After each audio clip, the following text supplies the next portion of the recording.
Hey everybody, Josh Sigurdson of World Alternative Media here, and of course we're joined by author and economic analyst here at WAM, John Sneisen. And of course there is a lot of stuff going on in the global economy, and India is not immune to this. So John, can you go into what we're seeing in India right now? Well, Prime Minister Modi in India, he has actually come out with several statements, and what the statement says that they will actually ban and remove from circulation the 500 and 1,000 rupee notes. And he says that they will be able to cash this in at post and bank offices between November 10th to December 30th. After that, they are officially demonetized. So that means that all your big notes, they literally are forcing you to get in and use them, because if you don't use them and you try to use them after, they're worthless.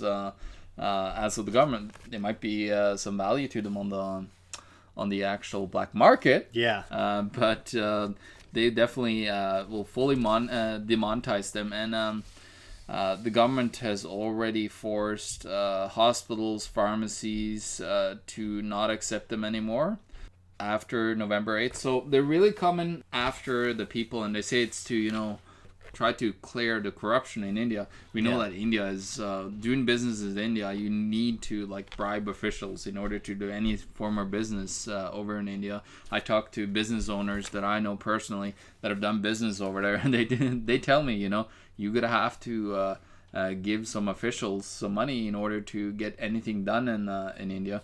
And of course, they're trying to say that, this will, completely eradicate the terrible. Of course, the black market. We know that the black market in India has been thriving, and that's probably what have made India so great as an economic force, is that they had a black market that was not controlled by, of course, the central planners. But now they're really trying to come hard in and stop this. Well, before you go into that, John, something that we've talked about several times before at WAM is that the only truly free market that we see throughout the planet is the black market. Of course, it's sad that these incredible markets have to be pushed underground, because if it weren't for the prohibition against so many of these things, we would see thriving economies everywhere, free markets. But instead, we see what we see here in India, where they're trying to basically undermine these black markets, these markets that are helping creating thriving economies for these people, for these businesses, for these these business people. And I think it's worth pointing out in this report that a large population of India is actually underage, and there are so many opportunities for these young people growing up in India to make a living, to be able to provide for their family, and instead, of course, the government and the central planners come in and screw them over. Oh, exactly. So as we see, they have received in 500 and 1,000 rupee bills currently 22 billion. And it seems to have pushed the population into believing that it's good to put the money into the bank accounts, because they have actually received $2 trillion of rupee cash deposits. And that is pretty crazy. That's actually a whole bunch of money that have been put into bank accounts. And we know all how much you own that money in the bank account. I mean, that's the problem that we talk about so many times, is that the money in the bank is not yours, it's the bank's. And we see with these bail-in legislations across the planet, where they will basically just cash out your bank accounts. This is a huge reason why you have to protect your wealth. Yeah, and they're really coming after them, because now, of course, they haven't told people really. But what they have done is they need basic identification, to get any exchange, put money into the bank account. And deposits that are made over 2,500 rupee is actually reported straight to the income tax department by the bank that have had that money. And they tried to track inevitable conversion of black market money from cash to gold and jewelry. The tax department also mandated that jewelers must first verify the permanent account number, the PAN number of all buyers, so their SIN number basically. So here we go. India had a thriving market because they had so much gold and silver that they use for their weddings and so on. It's tradition in India. And now, of course, they're coming after people and trying to control that aspect because they know that gold and silver is money, and they want to fully control every single little transaction that happens in and out of it, so they can know exactly what you have. And then they come back when gold and silver takes off and their currency become worthless and say, well, we're going to tax you to death. 95% because you protected your wealth. Yeah, massive extortion, massive regulations that manipulate the markets and cause huge instability, especially for folks that are just trying to make a living, people that are just trying to feed their families. And I mean, this is a huge attack on individuals. This is another collectivist attack on individuals from these central planners, from the governments, from these people, these control freaks that want to control every aspect and push people into enslavement and debt. Well, what they're saying is, of course, terrorism and so on. They're trying to put that out in Europe. We know that they're trying to ban the 500 euro bill in Europe. What they're trying to say is, it's for your own good. It's to protect yourself, protect everybody against terrorism. No, it's not. It's actually to get more control over your lives and give you zero control over your life. And the freedom has completely evaporated. You got to understand, if they take away cash from you guys in India, you will lose every single individual freedom that you had left, because there's not very many that you have left, and cash was one of them, to have private transactions between people, to not because you have something to hide, but because you actually don't want the government to see everything that you're doing with your life. Yeah, well, people always have to be wary when they say it's for the greater good or for your own good. When government says that, it usually isn't for your own good. Historically, we've seen this time and time again, and it goes back to that saying that G. Edward Griffin talks about when it comes to collectivism, is it's for the greater good of the greater number. And of course, what we see is this collectivist enslavement instead, where they use people's good intentions against them and push them into further servitude. Yeah, and I want you guys in India to understand, and I know the Indians are very good at taking action upon things.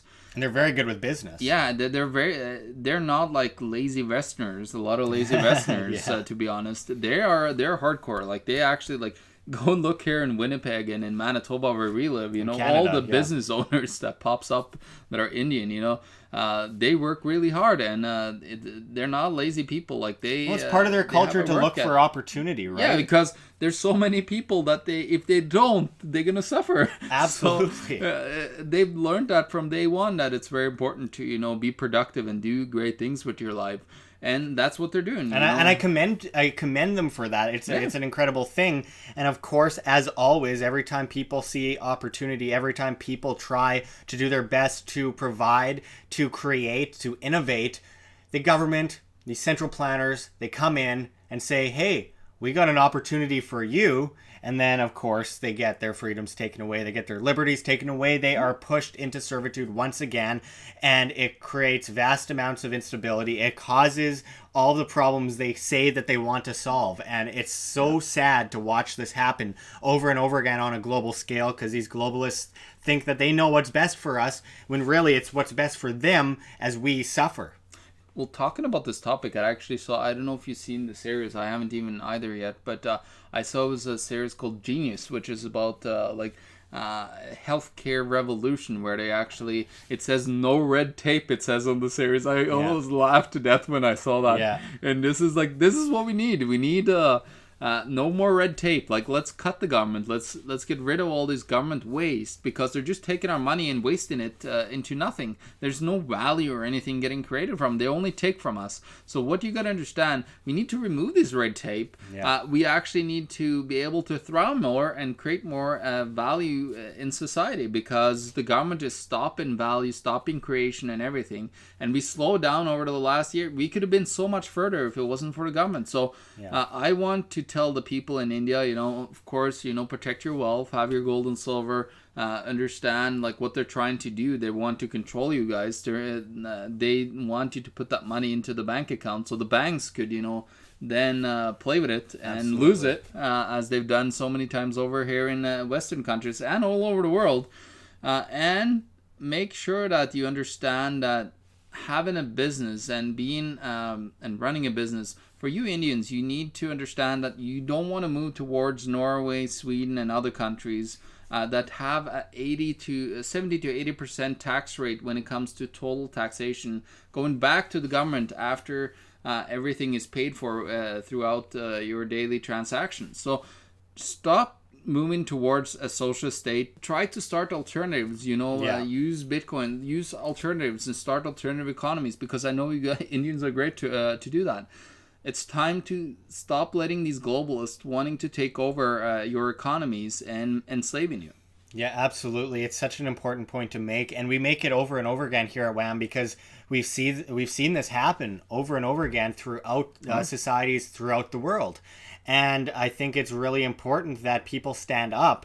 The people of India need to stand up against their coercive government that is trying to push them into further servitude and trying to take away their opportunities while dangling something in front of them, pretending that they're giving opportunities. It's basically that Hegelian dialectic of problem, reaction, solution over and over and over again, just repeating, perpetuating the constant problems of the state and of the central planners. John, what do you think is the bottom line for those in India? Well, what I thought was interesting is they said they want to clear the black money, which is basically they want to be able to tax people more in India. And they weren't talking about trying to stop corruption. I found that pretty hilarious. There was nothing in these articles that said something about stopping corruption. That is what they really need to focus on, is stopping these corrupt government officials and everybody else trying to leech off and suck off extra money off of your wealth that you have worked very, very hard for in your life. Yeah, it's absolute theft. So again, I told you guys what to do, so it's time to take action, my dear Indian friends. I love you great people, so it's time to stand up and tell people like what this really is all about, instead of letting the government say, it's just to protect everybody and stop in these dangerous black market transactions. Absolutely. Don't fall for the trap. Stand up as free individuals. You're born free. The government doesn't give you freedom. It all comes down to you, and you have the power. You can be the change, and you can do great things in your life, but don't allow the government and these central planners and these globalists to try and take that away from you. They're already making huge ground taking that away from you, and you need to stand up now, because as long as you lay apathetic to these central planners and these monsters, these thieves, then it'll only beget further enslavement. So please stand up, do whatever you can, and voice your opinions, voice your beliefs, voice what you believe for the future, because you are the future, you are the change, and you can do great things. So thanks again, John, for bringing this to us. It's a very important issue. I really wish the good people of India well. I know that they have been through a lot, and they've always been able to come above the storm, and I think that they have an opportunity to do that again, but they have to first be vocal. So thanks, John. We'll come back at you with much more. Check the links below. GoFundMe, Patreon. We can't do it without you. Any donation is very much appreciated. And of course, check out our offer for Anarchapulco. You can save 10% on your tickets to Anarchapulco by typing in promo code WHAM. That's WAM. So check that out. You save money, we make money, and a good time is had by all. And we will see you next time. This is Josh Sigurdson and John Sneisen signing out from World Alternative Media. Find the truth, be the change.